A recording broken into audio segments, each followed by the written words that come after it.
मित्रांनो, स्वागत आहे तुमचं आपल्या यूट्यूब चॅनल डिसन नॉलेज सिटीमध्ये। आज आपण बघणार आहोत महाराष्ट्राची निवडणूक। तुम्हाला माहीतच आहे, सरळ सेवा भरती असो, एमपीएससीची भरती असो की यूपीएससीची भरती असो, प्रत्येक भरतीला आयोगाचा जो आवडता टॉपिक असतो तो राहतो महाराष्ट्रातील निवडणूक किंवा भारतातील निवडणूक। तर आता मित्रांनो, नुकताच लोकसभेच्या 48 जागांसाठी महाराष्ट्रामध्ये निवडणूक झाली। आपण ते डिटेलमध्ये बघणार आहोत की कोणत्या पक्षाला किती जागा मिळाल्या आहेत। तर एकूण 48 जागांसाठी निवडणूक झाली, त्यापैकी भाजपला 9 सीट भेटलेत, काँग्रेसला 13, राष्ट्रवादी पवार जे शरद पवार होते त्यांना 8 सीट भेटले, राष्ट्रवादी जे अजित पवारची सीट होती त्यामध्ये 1 निवडून आले, शिवसेना जे उद्धव ठाकरे गट होता त्यांना 9 सीट भेटले, शिवसेना जे एकनाथ शिंदेंचा गट होता त्यांना 7 सीट भेटले आणि इतर म्हणजे अपक्ष त्यांचं 1 सीट निवडून आलेलं आहे। तर मित्रांनो, टोटल 48 जागा अशा डिवाइड झालेल्या आहेत।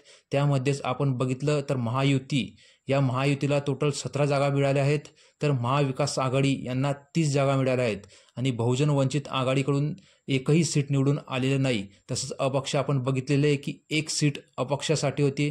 अशी टोटल 48 जागांची निवडणूक झाली आहे।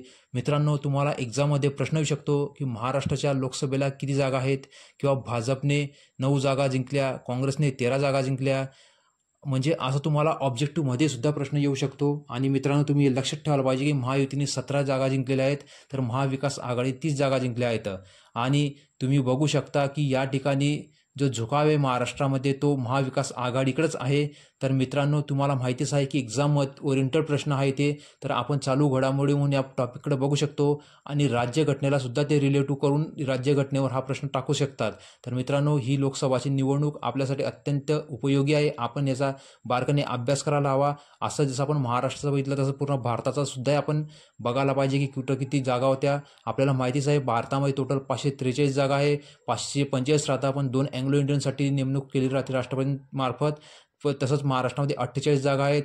असं आपण प्रत्येक राज्याचं डिटेलमध्ये अभ्यास करायला पाहिजे। मित्रांनो, जर तुम्हाला हा व्हिडिओ आवडला असेल तर आपल्या व्हिडिओला लाईक करा, शेअर करा आणि आपला चॅनल डिसन नॉलेज सिटीला सबस्क्राईब करा। मित्रांनो, तुम्हाला ह्या प्रश्नापैकी नक्की काही ना काही विचारतीलच, तर तुम्ही हा व्हिडिओ नीट बघा आणि हे जे सीट निवडून आले ते तुम्ही नीट पाठ करून घ्या मित्रांनो। धन्यवाद।